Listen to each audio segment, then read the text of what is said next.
अल्हम्दुलिल्लाह इफ्तार के वक्त खजूर होती है। अल्हम्दुलिल्लाह बहुत ही कम ऐसे इक्का दुक्का घर होंगे जहाँ इफ्तार में खजूर का इंतजाम नहीं होता होगा, वरना बाकी हर घर में कहीं मदीना मुनव्वरा की खजूर है तो कहीं ईरान की खजूर है, कहीं लंबी खजूर है, कहीं अजवा खजूर है, कहीं बरनी तो कहीं कलमी, कहीं बहुत प्यारी प्यारी खजूरें होती हैं। लेकिन खजूर खाने का मसनून तरीका क्या? हम लोग क्या करते हैं, जैसे अजान हुई मगरिब की या इफ्तार का वक्त हुआ, अल्लाह मलका सुमतु व बिका आमनतु, दुआ पढ़ी और दुआ पढ़ने के बाद सीधे खजूर हमारे मुंह में नहीं। उस वक्त भी मेरी माँ बहनों और मेरे मोहतरम दोस्तों और बुजुर्गों अगर ख्याल रखे तो बहुत अच्छा होगा।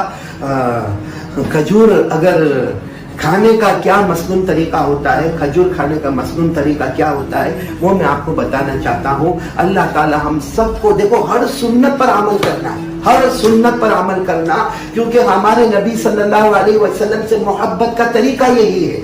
इमाम मालिक रहमतुल्लाह अलैह ने फरमाया, हजरत नूह की कश्ती में जो बैठे, हजरत नूह अलैहिस्सलाम ने कश्ती बनाई थी, जो कश्ती में बैठे वो बच गए और जो कश्ती से बाहर गए वो डूब गए। जो कश्ती में बैठे वो बच गए और जो कश्ती से बाहर गए वो डूब गए। बस इमाम मालिक रहमतुल्लाह अलैह फरमाते हमारे नबी सल्लल्लाहु अलैहि वसल्लम की सुन्नतों का हाल ये है कि जो सुन्नतों पर आ गया वो ऐसे जैसे हजरत नूह अलैहिस्सलाम की कश्ती में बैठ गया, किनारे पर पहुंच गया, और जिसने सुन्नतों को तोड़ा वो ऐसा है जैसे हजरत नूह की कश्ती के बाहर गया और पानी में डूब गया। तो मैं बात कर रहा था आपको खजूर, देखो जैसे मेरे हाथ में ये खजूर है, खजूर खाने का मसनून तरीका ये है जो हमारे आका सल्लल्लाहु अलैहि वसल्लम के खाने का तरीका था। और उससे सोचो हमारे नबी नेमतों की कितनी कदर करते थे। सबसे पहले हमारे नबी खजूर को खोलते थे। देखो मैंने आपके सामने खजूर खोली, तो ये खजूर को खोलना गोया एक हमारे नबी का तरीका हो गया। फिर उसके बाद हमारे नबी बीज को निकालते थे, जैसे ये बीज निकला और उसको चूसते थे। ये हमारे नबी खजूर को चूसते थे, तो खजूर को बीज को निकालना और चूसना ये दूसरा तरीका हो गया।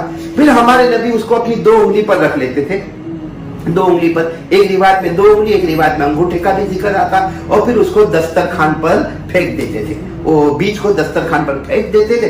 अब बाकी जो खजूर है फिर हमारे नबी खा लेते थे। अगर हम इसको थोड़ा थोड़ा अलग करें तो सोचे, खजूर खोलना एक सुन्नत, फिर बीज को निकाल कर चूसना दूसरी सुन्नत, फिर अपनी उंगलियों पे रखना तीसरी सुन्नत, और फिर उसको दस्तरखान पर फेंक देना ये चौथी सुन्नत बीज को, और बाकी खजूर को खा लेना पांचवी सुन्नत। अगर हम इसको अलग करें तो 5 और 6 तरीके निकलेंगे, तो एक तरीके पर 100 शहीदों का सवाब, तो इंशाअल्लाह एक खजूर पर 500 से लेकर 600 शहीदों का सवाब हमको नसीब हो जाएगा।